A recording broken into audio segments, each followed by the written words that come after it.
que les sea útil esta charla. Los objetivos de esta clase, de esta charla, van a ser explicar cómo realizar una anamnesis dirigida en un paciente con mareo o con síndrome vertiginoso, describir cómo hacer, cómo realizar un examen físico otoneurológico y reconocer los síndromes vestibulares más frecuentes, ¿sí? Entonces, como dijimos, vamos a empezar por la anamnesis. La anamnesis es muy importante en todos los pacientes con mareos o con vértigos, y es muy importante ser detallados y sistemáticos cuando hacemos una anamnesis. Lo primero que nos vamos a preguntar es si estamos frente a un paciente que tiene un vértigo o un mareo. ¿Cuál es la diferencia? En el vértigo vamos a tener una sensación de giro. El paciente refiere que las cosas le dan vuelta y las cosas empiezan a girar. Y el mareo es un síntoma un poco más inespecífico, en donde el paciente refiere que está como caminando sobre nubes, o pisando algodones, o que está como en un barco, o como si estuviese borracho, ¿sí? Para algunos síndromes vestibulares, esta diferencia nos puede ser útil. Luego, otra cosa fundamental que tenemos que preguntar es cuánto tiempo duran esos episodios, ya sean de vértigo o de mareo, ¿sí? Si duran unos segundos, si duran minutos, si duran horas, si duran días, o si lo tiene hace meses, ¿sí? Eso ya nos va a orientar muchísimo en el diagnóstico. Luego es importante ver si hay algún desencadenante para estos mareos, estos vértigos, que pueden ser, por ejemplo, girar la cabeza, o si se desencadenan ante los cambios de posición, por ejemplo, no sé, al levantarse de la cama, o al acostarse, o al mirar arriba de un estante. Y si tiene síntomas auditivos acompañantes, ¿sí? O sea, si viene acompañado de una pérdida de audición, o de una sensación de oído tapado, ¿sí? O de embotamiento, que es lo que también conocemos como fullness en inglés, o acúfenos, ¿sí? Los tinnitus, que también pueden acompañar algunos de estos síndromes. También las migrañas, es importante indagar si el paciente tiene antecedentes de migraña, ya sea personales o en su familia, y si tiene síntomas como náuseas y vómitos, que son síntomas neurovegetativos que muchas veces también acompañan estos cuadros. Entonces, en líneas generales, estas son las preguntas más básicas que no nos podemos olvidar y que nos van a ir orientando a cómo seguir en la anamnesis y a cómo realizar el examen físico, ¿sí? En cuanto al examen físico neurológico, que va a estar guiado y va a estar orientado un poquito por esta anamnesis que hicimos, no es que a todos los pacientes que vienen les vamos a hacer un examen físico exhaustivo neurológico evaluando todo, porque si no la consulta serían consultas de, no sé, 1 hora y media que podemos estar haciendo pruebas otoneurológicas, sino más bien que uno lo va orientando a la sospecha diagnóstica que tiene. Pero bueno, para ir conociendo, vamos a tener, por ejemplo, la prueba del índice nariz, en donde vamos a ver si hay alguna dismetría, que puede ver si hay alguna alteración, alguna falla a nivel cerebeloso, la prueba de Romberg, en donde vamos a evaluar el reflejo vestíbulo-espinal, ¿sí? Que es el Romberg, el paciente se pone con los dos brazos a los costados como en posición anatómica, cierra los ojos, y se evalúa la estabilidad, si hay alguna lateralización del paciente hacia un lado, y también se puede hacer el Romberg sensibilizado, en donde el paciente va a colocar un pie por delante del otro, lo mismo con los ojos cerrados, y se evalúa a ver hacia qué lado se lateraliza o no. Luego tenemos el test de Barani, en donde va a enfrentar los dos dedos índices del paciente con el examinador, va a levantarlo y va a volver a la misma posición, siempre con los ojos cerrados. El test de Fukuda o de Gutenberger, en donde el paciente va a empezar a hacer una marcha en el lugar con los ojos cerrados, y se le va a indicar que cuente hasta 50 pasos. Y vamos a evaluar a ver si el paciente se lateraliza más de 45 grados, va a ser una prueba positiva, digamos, o si se permanece en el lugar y es normal. Después tenemos las pruebas las pruebas diagnósticas para lo que son los vértigos posicionales, que ahora más adelante vamos a ver, como es la prueba de Dixie-Hallpike. Y después tenemos, por ejemplo, la prueba del impulso cefálico, ¿sí? El Head Impulse Test, en donde vamos a evaluar el reflejo vestíbulo ocular. Le vamos a pedir al paciente que fije la mirada en un punto, y nosotros vamos a hacer movimientos rápidos y cortitos hacia un costado y el otro, y vamos a ver cuánto tarda ese ojo en volver a acomodar la fijación de la vista sobre el punto original donde tiene que empezar la prueba del Head Impulse Test. Entonces, acá tenemos un ejemplo para que se explique mejor esta última prueba, que es la evaluación del BOR, del reflejo vestíbulo ocular, en donde vamos a ver cómo se mueve, siempre se fija, la vista del paciente le pide uno que la fija en el medio de sus ojos, ¿sí? Y se van a hacer movimientos rápidos y cortitos para la derecha y para la izquierda. Esta es una paciente con un reflejo vestíbulo ocular normal, ¿sí? O sea, la cabeza y los ojos se mueven casi al mismo tiempo. Entonces, este reflejo lo que evalúa es cuánto tarda el ojo en volver a ese punto que uno le indicó cuando le giro la cabeza hacia un costado. Es uno de los reflejos más rápidos del cuerpo, ¿sí? Cuando hay una alteración, vemos que ese reflejo vestibulocular está alterado. En este caso es normal. Y después otra prueba muy importante es el cover test, ¿sí? En donde vamos a ver si el paciente tiene alguna desviación de la mirada, ¿sí? Entonces vamos a pedir lo mismo, que mire un punto fijo, y vamos a ir cubriendo un ojo y descubriendo el otro, y ver si hay alguna desviación de la mirada, ya sea en el plano horizontal o en el plano vertical. Si hay, en este caso es un paciente normal, si hay una desviación de la mirada en el plano vertical, podemos sospechar de algo central, ¿sí? Y si hay una desviación en el plano horizontal, podemos pensar en alguna patología de los músculos orbitarios que no tienen nada que ver con el equilibrio y demás. ¿Sí? Lo importante acá es descartar una skew deviation o una alteración de la mirada en el eje vertical. Este paciente es normal, estos son exámenes físicos normales para ir conociendo. Después, otra cosa muy importante para ver en todos estos pacientes son los nistagmus, ¿sí? En los nistagmus, por ejemplo, acá tenemos un paciente en donde vamos a ver un nistagmus, que es un nistagmus congénito. Este paciente es un paciente asintomático, no tiene uno lo ve y dice, uy, estás mareado, tiene vértigo. Se ve un nistagmus que bate hacia la derecha, ¿sí? Que se intensifica con la mirada extrema, pero es un nistagmus congénito, que lo tuvo de toda la vida y no tiene un valor patológico.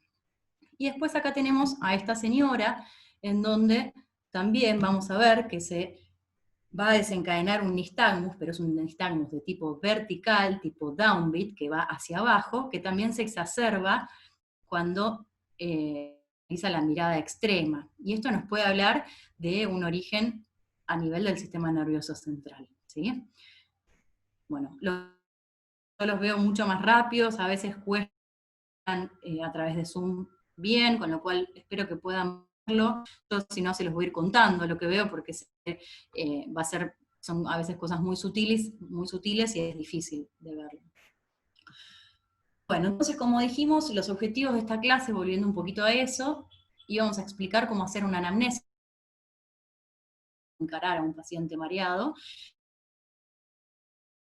otoneurológico, más o menos conocer a grandes rasgos cuáles son las pruebas otoneurológicas que más frecuentemente usamos, y por último reconocer los síndromes vestibulares más frecuentes. O sea, como siempre nos dijeron en medicina, uno no diagnostica lo que no conoce, entonces me pareció importante encarar esta charla desde los síndromes vestibulares, más que desde las pruebas diagnósticas. Cuando empecé con todo lo de otoneurología, fui a muchas clases en donde estaba el examen físico otoneurológico, no se iba bien para qué servían, o cuál era la utilidad clínica, o cómo a la hora de una consulta. Les sirve, y vamos a hablar de distintos síndromes vestibulares, ¿sí? Los podemos dividir en síndromes vestibulares episódicos, ¿sí? Que pueden ser con desencadenantes o espontáneos, síndromes vestibulares agudos y síndromes vestibulares. Hay muchas enfermedades que pueden causar vértigo y mareo, vamos a hablar solamente de las más frecuentes por una cuestión de tiempo, ¿sí? Todas, que es el vértigo posicional paroxístico benigno, como sus siglas lo indican, es un vértigo. Estos pacientes sí refieren una sensación de giros, refieren que todo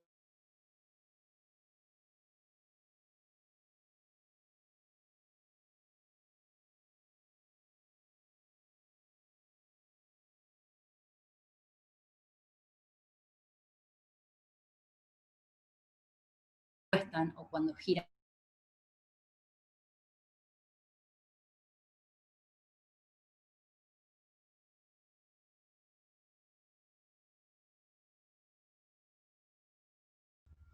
caen en el conducto semicircular posterior por una cuestión anatómica. Sin embargo, también pueden estar en el conducto semicircular horizontal o en el anterior o superior. Entonces, se pueden dar lo que se conoce como canalolitiasis, que es cuando estas partículas están por los canales, o cupulolitiasis, que es cuando estas partículas están en la cúpula, ¿sí? Dependiendo de dónde se ubiquen, que es lo importante de diagnosticar, son las maniobras que nosotros vamos a tener que realizar tanto para diagnosticarlas como para tratarlas. Entonces, podemos decir que el vértigo posicional paroxístico benigno es el trastorno más común del sistema vestibular periférico, ¿sí? La edad de inicio más común es entre los 50 y los 70 años, por eso es muy frecuente en pacientes adultos mayores. Los pacientes adultos mayores tienen mayor riesgo. Un estudio de una población de ancianos sometidos a una evaluación geriátrica, que fue por quejas no relacionadas con el equilibrio, encontró que el 9% tenía un BPPV no reconocido. O sea que es muy frecuente en los pacientes adultos y adultos mayores. El vértigo posicional paroxístico benigno se encuentra tanto de forma aislada, ahí lo vamos a denominar un BPPV primario o idiopático, y este tipo de vértigo, este tipo de BPPV representa alrededor del 50 y el 70% de los casos. Y la causa más común del BPPV secundario es el traumatismo cráneoencefálico, ¿sí? Que representa entre el 7 al 17% de todos los casos de BPPV. Puede ser hasta un año antes que se produzca este desprendimiento. O sea, uno en el interrogatorio, si tuvo algún accidente automovilístico, si tuvo algún tipo de traumatismo cráneoencefálico en el último tiempo, ¿sí? A veces no es inmediato. Y varios estudios han sugerido una mayor incidencia en el sexo femenino, pero en pacientes más jóvenes. Lo que sí, obviamente, los que tuvieron un BPPV postraumático, la incidencia fue igual, tanto en hombres como en mujeres. Una paciente justo tiene una manchita ahí en el globo ocular que nos permite, si uno ve ahí, es como más fácil identificar cómo es el movimiento vertical, y es un upbeat, o sea, un vertical hacia arriba, y torsional, por eso es con ese componente torsional o geotrópico, que es característico de los posteriores. Y acá tenemos uno hacia el otro lado, en donde lo mismo, unos segundos se ve cómo se desencadena ese nistagmus, ¿sí? Y luego cede, ¿sí? El paciente ya no se siente más mareado, ya no tiene más vértigo, y el nistagmus también pasa. Como habíamos dicho, el BPPV del conducto semicircular posterior es entre el 80 y el 90% de los casos de BPPV. Pero también podemos tener el BPPV del conducto semicircular horizontal, que según la bibliografía varía entre el 5 al 30% de los casos. Y en este caso, el nistagmus va a ser muy distinto, ¿sí? Uno empieza, yo lo voy poniendo, pero sé que los videos por Zoom es muy difícil que se vean, así que les voy a ir contando lo que se evalúa, lo que se ve en estos pacientes. Pero básicamente uno, como habíamos dicho, por la estadística empieza evaluando, a veces puede por el relato guiarse, pero por la estadística empieza evaluando el posterior, que por lo general es el más frecuentemente afectado.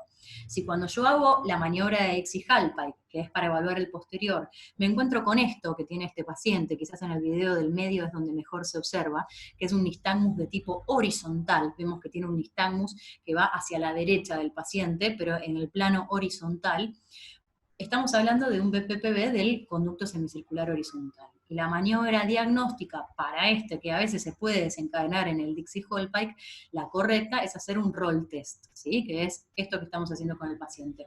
Girar la cabeza apoyada sobre una almohada en 30 grados para la derecha, ¿sí? Un giro derecho, y luego un giro izquierdo, ¿sí? Entonces ahí lo que voy a ver es la afectación del conducto semicircular horizontal. También se puede hacer otra maniobra, como vemos acá, que es pedirle al paciente que baje la cabeza y mire hacia el piso, que es la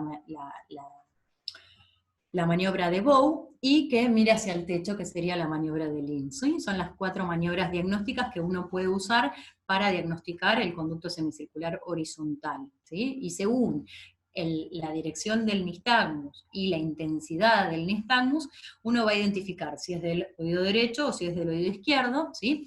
En este caso, por ejemplo, tenemos un paciente que tenía un nistagmus en el bow, que es mirando hacia el piso. También cuesta verlo porque es bastante O sea, yo lo veo bien, pero sé que por Zoom se ve más o menos. Pero bueno, tiene un nistagmus a derecha, ¿sí? En ese caso es un nistagmus geotrópico derecho, entonces sabemos que tiene un BPPB del lado horizontal derecho, ¿sí? Del lado derecho horizontal. Bueno, a este ya lo habíamos visto. Y por último, perdón, acá tenemos un ejemplo más, no sé si Todo para acá. se verá mejor. Esta es una paciente también con un nistagmus horizontal, ¿sí? Que en un giro derecho, en un REL test derecho, como vemos ahí en esta imagen, vamos a ver cómo el nistagmus va hacia el piso, o sea, es geotrópico, ¿sí? En ese caso también es una canalolitiasis del lado derecho. Bueno, entonces, aunque la mayoría de los casos de los BPPB son autolimitados, varios estudios demostraron que las maniobras de reposicionamiento son altamente efectivas, ¿sí? Un grupo en Tailandia hizo un ensayo donde muestra la eficacia de 6 meses comparando pacientes que se les hizo maniobras con pacientes donde no se les hizo ninguna maniobra, y al mes la resolución del vértigo fue significativamente mayor en el grupo donde se hizo maniobras. ¿Qué es significativo? El 94% de los pacientes ya no tenían síntomas, y el grupo sin tratamiento seguía con síntomas. Y esta diferencia no fue tan así a los 3 y 6 meses. Lo que nos dice es que al fin y al cabo, esta patología se va a terminar resolviendo sola, pero puede durar 3, 6 meses o incluso más, ¿sí? Y como decíamos antes, este BPPB es más frecuente en adultos mayores, entonces tener un adulto mayor entre 50 y 70 años con un BPPB por más de 6 meses, lo que nos va a traer es un alto riesgo de caída, y eso nos puede provocar una fractura de cadera o una comorbilidad mayor que nos puede aumentar la morbimortalidad de esos pacientes. Por eso es importante que a estos pacientes los tratemos y les resolvamos el problema, que quizás en una sola consulta ya se pueden ir con el vértigo resuelto, ¿sí?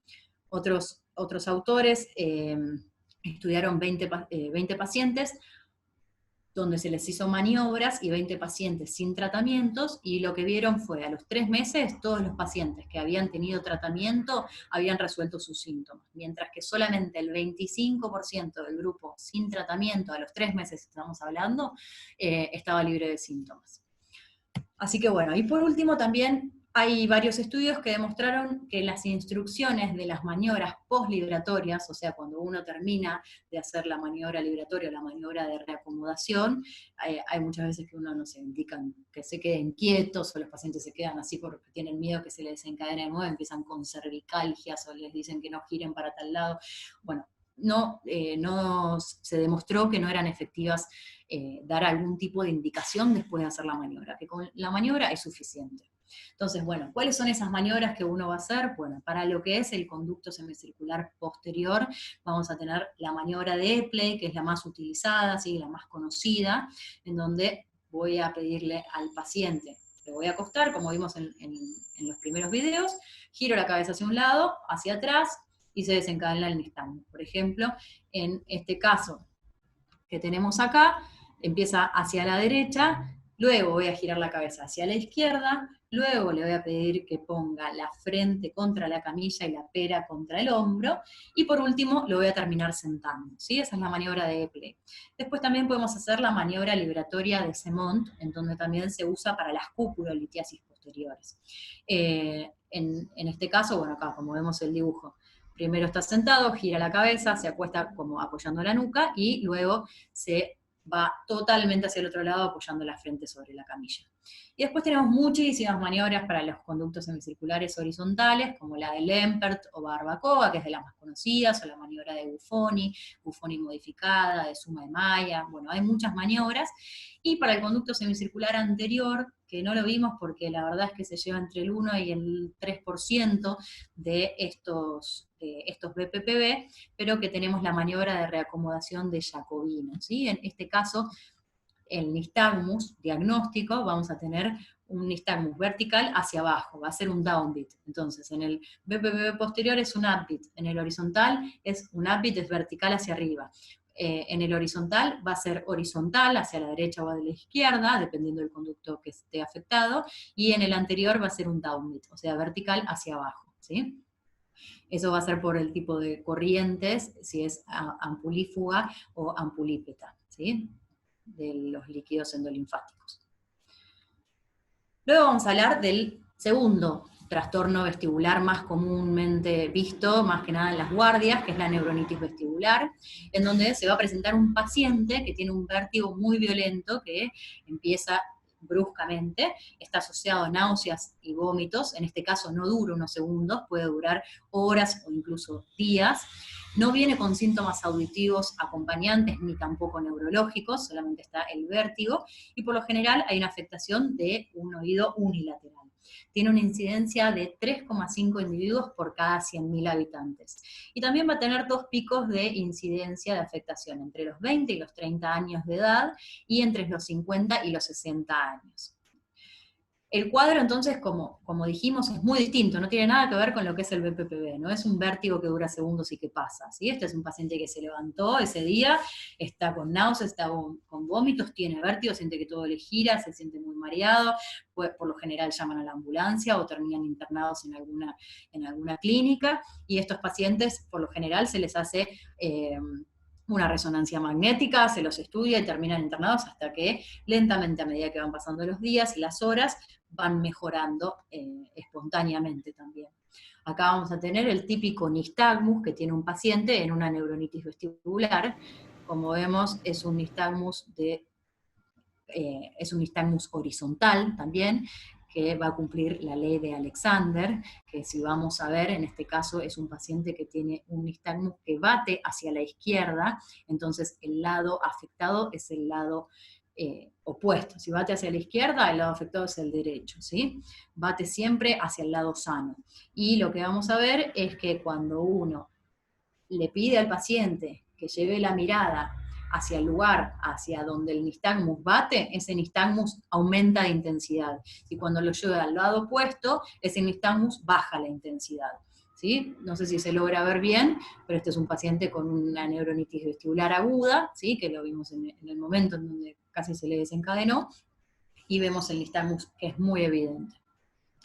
Si a este paciente nosotros lo evaluamos, por ejemplo, una semana después de que se desencadenó este vértigo, que puede estar muchas veces asociado luego de un cuadro de vía aérea superior, porque se cree que puede tener un origen viral, entonces es interesante también recabar el antecedente si tuvo alguna rinitis o alguna sinusitis o algún cuadro de vía aérea superior en los últimos 10 días, por lo general, pero a medida que van pasando los días, como dijimos, van disminuyendo los síntomas. Uno lo puede ver, por ejemplo, a la semana o a los 10 días, y este nistagmus que veíamos que era tan evidente en este señor, quizás ya no esté. Entonces lo que podemos hacer son maniobras sensibilizadoras, como por ejemplo el head shaking. Lo que vamos a hacer es batirle la cabeza al paciente, ¿sí? Por unos 20 segundos más o menos, y luego dejar la mirada espontánea, en donde vamos a empezar a ver cómo se desencadena ese nistagmus espontáneo, ¿sí? Muchas veces esta neuronitis puede dejar una afectación, puede resolver, pero por lo general, como se produce una paresia vestibular, que por lo general es unilateral, y por lo general es la afectación del nervio vestibular superior, lo que vamos a ver es un HIT, que es un Head Impulse Test, que es la prueba del impulso cefálico que vimos al principio de la chica en las primeras diapositivas. Lo vamos a tener positivo hacia el lado movilizado, ¿sí? Como tenemos acá en esta señora, en donde vemos que cuando gira la cabeza hacia la derecha, a la derecha del paciente, los ojos no corrigen, o sea, siempre quedan fijos, pero cuando uno gira la cabeza hacia la izquierda del paciente, vemos que el ojo se reacomoda.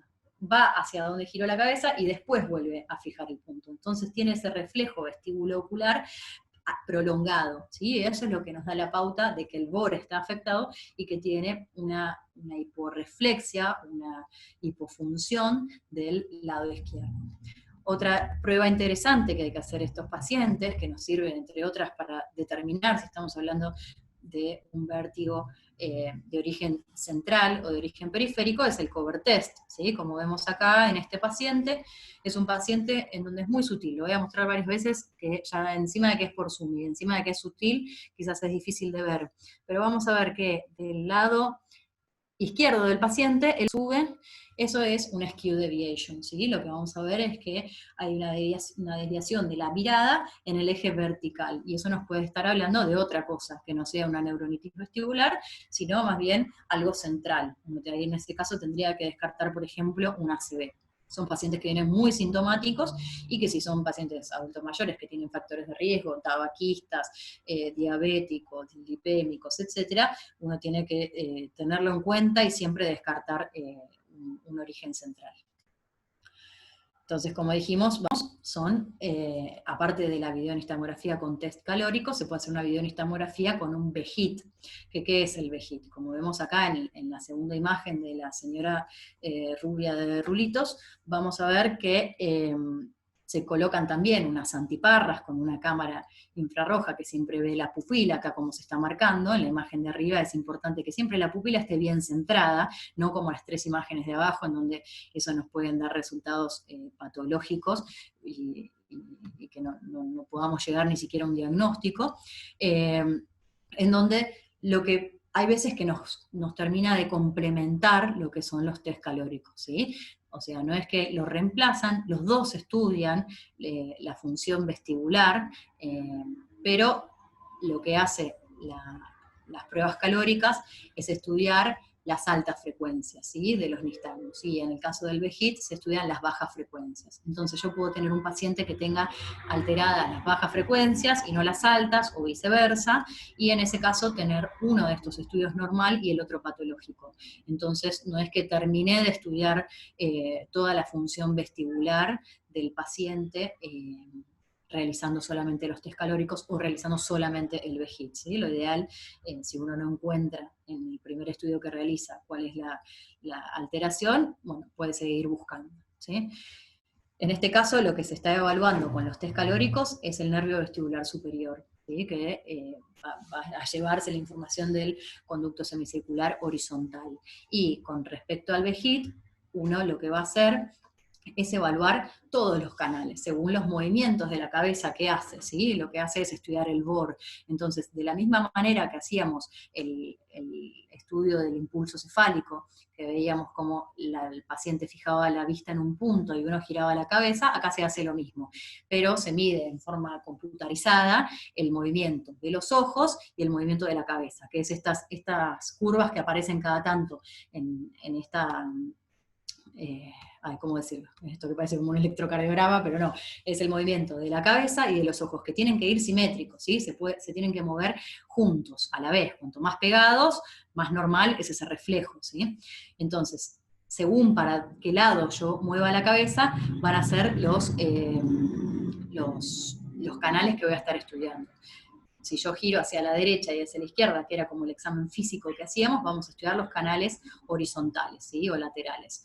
Después, si yo giro la cabeza hacia un costado y hago un movimiento hacia abajo y hacia arriba, voy a estudiar el canal right anterior y left posterior, que es el anterior derecho y el posterior izquierdo, y viceversa, si giro la cabeza hacia la derecha, voy a estudiar el anterior izquierdo y el posterior derecho. De esa forma uno puede estudiar la función de los 6 canales y en tal caso tanto el nervio vestibular superior pero como el inferior.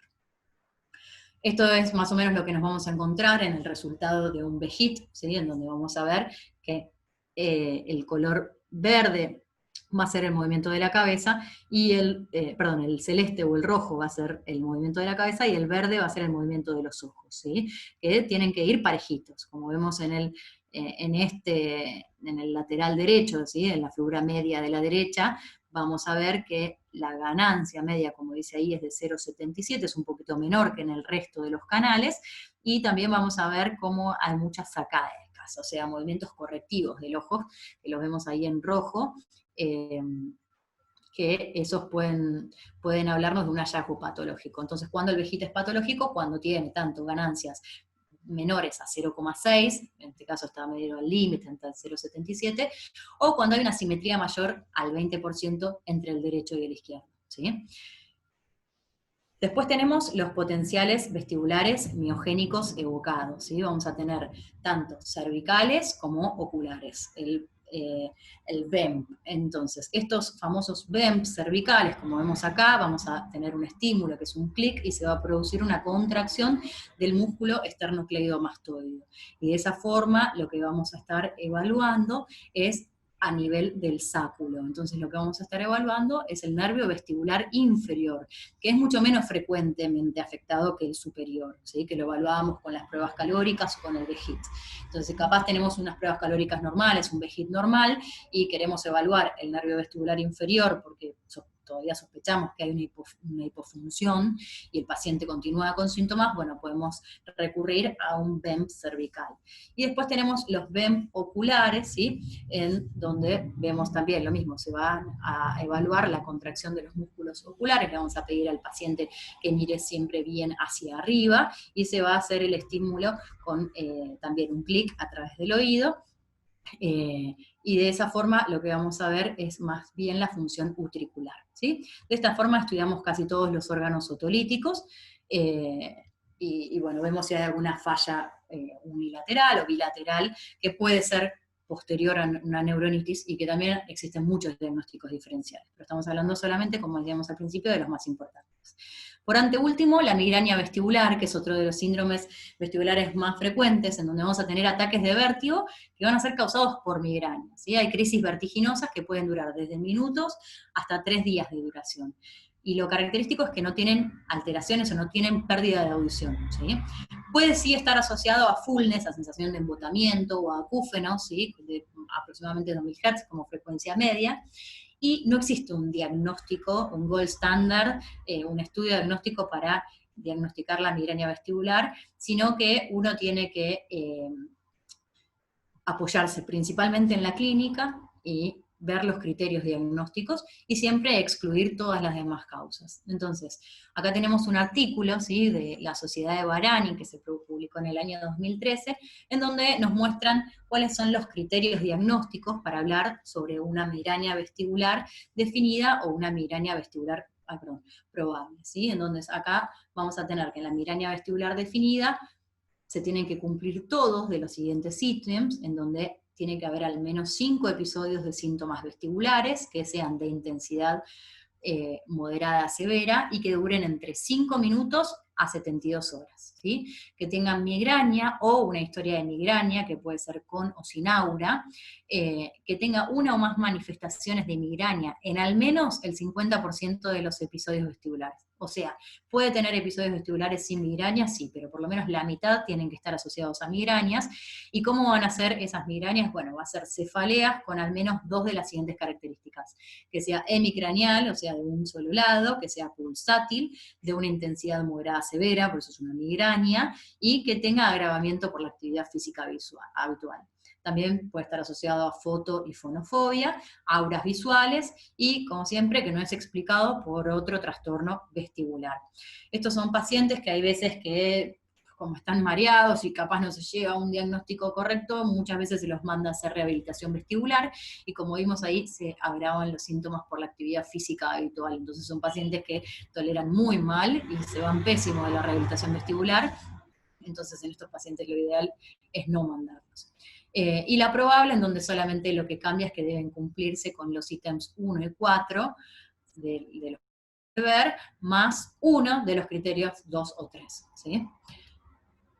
Bueno, estos autores encontraron una mayor incidencia de migraña en los pacientes que tenían BPPV y mayores tasas de recurrencia de los BPPV después de un posicionamiento exitoso en pacientes con migraña. Entonces la asociación del BPPV y la migraña es muy alta, ¿sí? Entonces ahí es donde se empieza a poner un poco más jugosa la cosa, en donde tenemos pacientes que no vino solamente por el BPPV, sino que también tiene una migraña vestibular de base, o viceversa, y la fisiopatología de la migraña vestibular se ha sugerido que el espasmo de las arterias del oído interno puede ser un posible mecanismo causal, porque el vasoespasmo está bien documentado en lo que son las migrañas, ¿sí? El tratamiento de las migrañas vestibulares es medicamentoso, ¿sí? Puede ser el propanolol, la amitriptilina, la flunaricina y el topiramato, los que más usamos nosotros son la flunaricina y el topiramato. Es importante conocer los efectos adversos de estas medicaciones, más cuando se dan por largo plazo, ¿sí? Y también muchas veces las pacientes de migraña vestibular son pacientes jóvenes, mujeres, que es la flunaricina, por ejemplo, puede dar aumento de peso, por aumento del apetito, entonces es importante eso también comentarlo, y si uno lo deja por unos meses, incluso pueden aparecer síntomas de parkinsonismo o incluso de depresión. Entonces, bueno, también es importante conocer todos los antecedentes psiquiátricos de estos pacientes. Por último, enfermedad de Meniere, ¿sí? La enfermedad de Meniere, acá tenemos una guía que salió hace muy poquito, en el 2020, en donde nos hablan nuevamente de los criterios diagnósticos para lo que es una enfermedad de Meniere definida o una enfermedad de Meniere probable, que también vamos a ver que tiene que cumplir con todos estos criterios. 2 o más ataques de vértigo espontáneos que puedan durar entre 20 minutos y 12 horas, y que uno tenga una audiometría para documentar una pérdida de la audición neurosensorial, ¿sí? En el oído afectado, por lo menos en una ocasión que sea antes, durante o después del episodio de vértigo, ¿sí? Pero por lo menos una audiometría tiene que tener documentada. Como vemos acá, es en las frecuencias más graves o medias, ¿sí? Y que los síntomas aurales tienen que ser fluctuantes. Pueden ser la pérdida de audición, acúfenos o fullness, ¿sí? Sensación de oído ocupado. Estos pacientes tienen, bueno, como vemos acá en la electrocochleografía, que no es necesaria para el diagnóstico, pero a veces nos sirve mucho para lo que es el seguimiento de estos pacientes, vemos que van a tener una hidropesía coclear, ¿sí? Y esa hidropesía es muy fluctuante. En los episodios que tienen estos síntomas, por lo general encontramos la presión del oído bien aumentada y luego, bueno, baja y sigue el curso de la evolución de esta enfermedad, que por lo general es muy malo en cuanto a la audición, ¿sí? Uno pierde la audición, luego la recupera, pero no siempre la recupera al 100%, entonces es como que se pierde, se recupera, pero no tanto, y así a lo largo de los años terminan teniendo hipoacusias severas o profundas, por lo general unilaterales, si bien también existen las bilaterales, ¿sí? Y la enfermedad de Meniere también se ha demostrado que está fuertemente asociada con los BPPV. Existe una gran variación en la literatura sobre qué proporción de pacientes con BPPV también tienen diagnóstico de enfermedad de Meniere, pero las estimaciones varían entre el 0,5 al 31%, ¿sí? Así que el BPPV está metido en todos estos pacientes. Y el tratamiento, bueno, desde las medidas higiénico-dietéticas, desde la dieta y el estilo de vida, hasta los medicamentos, desde betahistina a diuréticos, ¿sí? Hasta los corticoides intratimpánicos, como la dexametasona, hasta la gentamicina intratimpánica y hasta tratamientos quirúrgicos como la laberintectomía, pueden ser según la gravedad sintomática de estos pacientes, uno va a ir eligiendo el tratamiento más adecuado. Por último, para terminar, algo un poquitito más novedoso, que es la presbivestibulopatía. Es un artículo que se publicó hace poco también, el año pasado, en el 2019, en donde nos recuerda, ¿sí? Yo que vengo del Milstein, que es un hospital de PAMI, que para el 2050 el 17% de la población mundial va a tener 65 años o más, lo que equivale a 1.600 millones de personas. Entonces, como tal, existe una necesidad en reconocer también cómo cambia la función vestibular en las personas mayores y cómo estos cambios pueden manifestarse en la población clínicamente. Entonces, lo que nos presenta este artículo también de la Sociedad de Barani son los criterios diagnósticos para hablar de una presbivestibulopatía, en donde vamos a tener un síndrome vestibular crónico, ¿sí? Que al menos significa que dura 3 meses de duración, con al menos 2 de los siguientes síntomas, ya sea desequilibrio postural o inestabilidad, trastornos de la marcha, mareos crónicos o caídas recurrentes. Cualquier médico que trabaja con adultos mayores va a ver que estos son síntomas que uno encuentra todo el tiempo en los pacientes. Es muy fácil encontrar 2 de estos 4 si uno indaga y uno pregunta. A veces uno capaz se dedica a otra especialidad y no quiere ni meterse, pero si uno indaga, estos síntomas por lo general están. Y después lo que se tiene que encontrar es una leve hipofunción vestibular periférica que esté documentada por al menos uno de estos siguientes estudios. ¿Sí? El más fácil quizás es la ganancia del BOR, que es el reflejo vestibulocular del que venimos hablando, por un video, por un VEGIT, y la respuesta nos tiene que dar. Habíamos dicho que patológico era cuando tiene una ganancia menor de 6, ¿sí? En ese caso tiene una hiporreflexia y no hay dudas. Pero cuando está entre 0,6 y 0,83 bilateralmente, es como que, diría Guido Casca, está mal, pero no está tan mal, y en ese rango es donde nosotros hablamos de una leve hipofunción vestibular bilateral, y que el paciente tenga más de 60 años, y que nos explique por otra enfermedad, hablamos de una presbivestibulopatía. Acá tenemos un ejemplo de un VEGIT, en donde vamos a tener las ganancias medias, que se ven, no sé si ven mi cursor, pero bueno, entre 0,75 del lado izquierdo y 0,79, ¿sí? Como veíamos antes, entre 0,6 y 0,83, 0,60 y 0,83, cumple ese criterio, y vamos a ver cómo tiene muchos sacádicos manifiestos, ¿sí? Que son lo que vemos acá en color rojo, tanto del lado derecho como del izquierdo, que también nos habla de una probable hipofunción leve bilateral. El tratamiento de estos pacientes, entonces es importante saber que no todas las personas mayores de 90 años van a presentar mareos, ¿sí?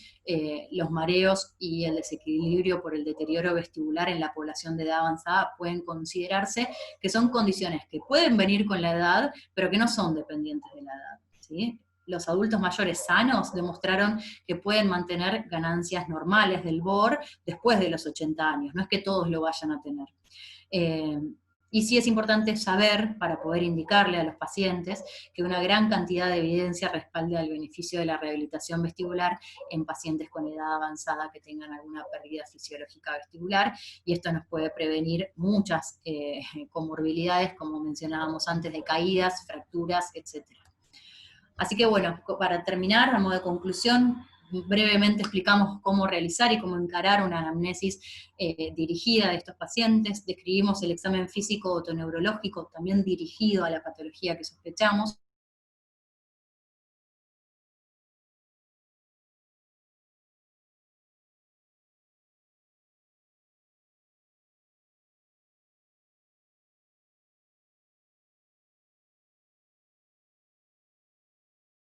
Bueno, muchas gracias, doctora. Estuvo excelente la disertación.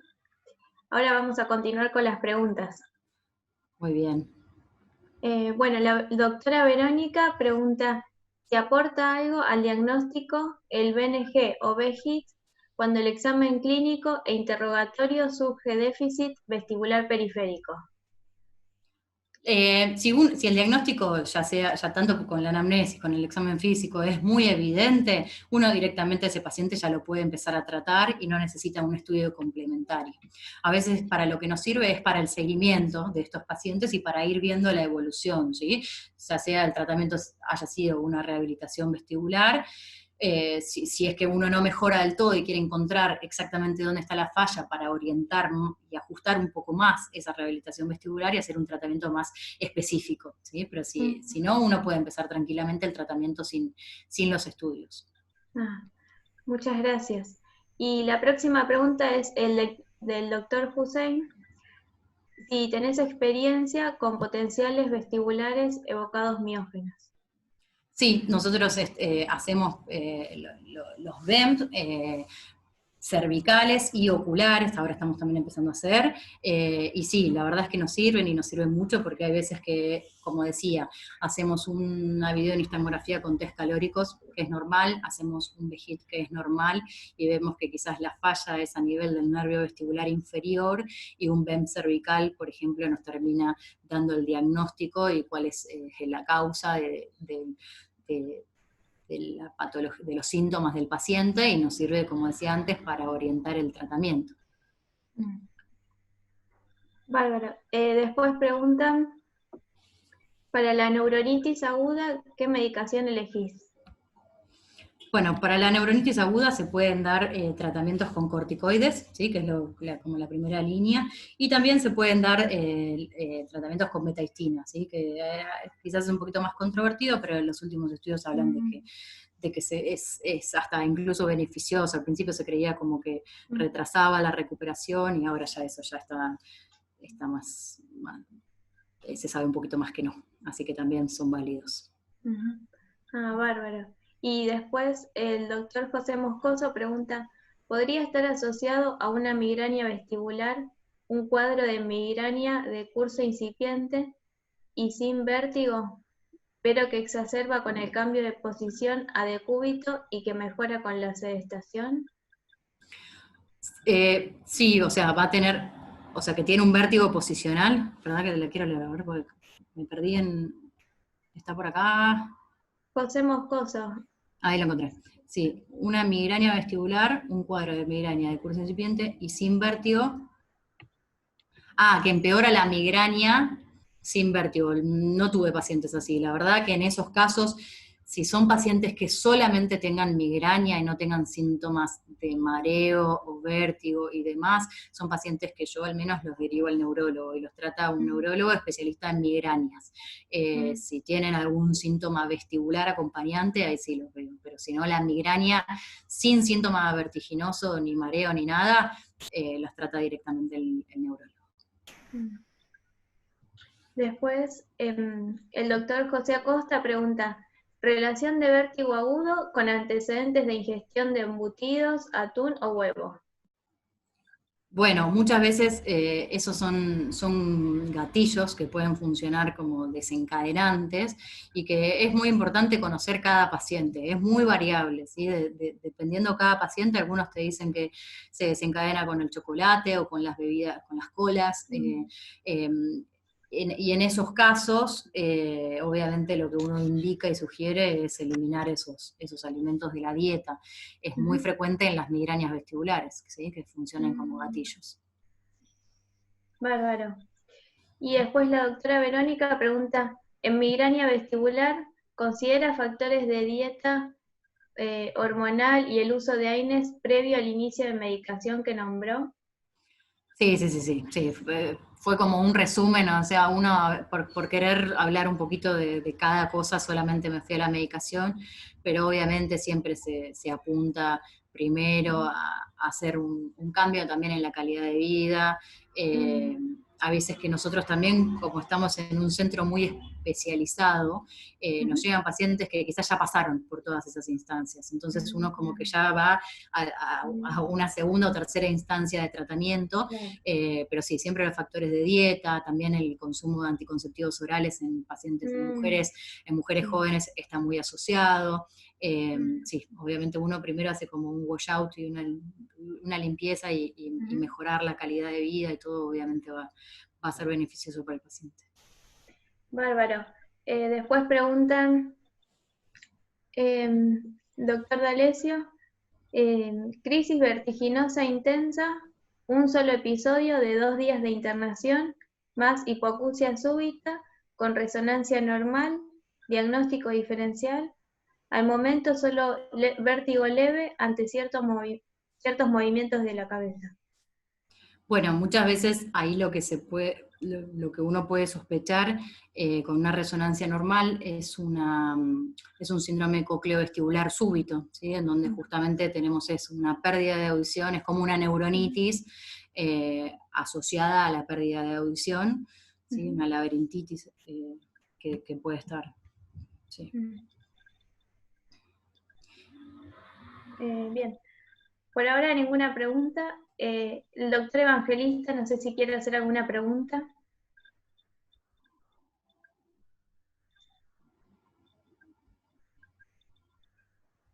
Hola. ¿Me Hola, escucha, hola. doctor? Sí, ¿se escucha? Sí, No, perfecto. primero que nada agradecerte porque bueno, fue muy clara, muy completa la charla que diste en este encuentro. Bueno, y yo una cosita nomás, sería si en los vértigos, en época de COVID, la videomedicina es una alternativa diagnóstica y terapéutica, si se puede considerar una alternativa diagnóstica y terapéutica. O sea, el tema de las videollamadas y videomedicina es como algo controvertido. ¿Cómo estaría desde el punto de vista de los vértigos el diagnóstico y la solución al problema. Bien, sí, nosotros utilizamos telemedicina, quizás mucho más para controles de pacientes que ya conocemos y que están en seguimiento, en esos casos es mucho más fácil. También otra cosa que con la falta de exposición al sol, con una hipovitaminosis D, y en esos casos también tuvimos consultas con relatos muy típicos, en donde incluso con una videollamada podemos hasta observar el nistagmus. Obviamente no es lo ideal, pero bueno, adaptándonos a un contexto de pandemia en pacientes que tengan factores de riesgo y que no se aconseja que puedan ir a un establecimiento, a un hospital, etcétera. Sí, hemos visto y hemos tratado y hemos, incluso en pacientes lúcidos o que tengan algún familiar o algún acompañante, hemos realizado hasta las maniobras diagnósticas y de reposicionamiento para los BPPV con éxito, sin mayores dificultades. Sí, lo usamos y mucho. Bueno, agradecerle a la doctora Briganti, vuelvo a repetir, excelente todo, brillante, a la doctora Carolina Rusten por haber coordinado este nuevo encuentro, hacer la invitación, la doctora Carolina Rusten para la semana que viene, en todo caso, y bueno, y despedirnos para vernos el próximo martes, creo que, ¿no, doctora? Sí. Sí, el martes 18. Bueno, muchas gracias a todos. Bueno, muchas gracias. Muchas gracias. Chao, hasta luego. Hasta luego.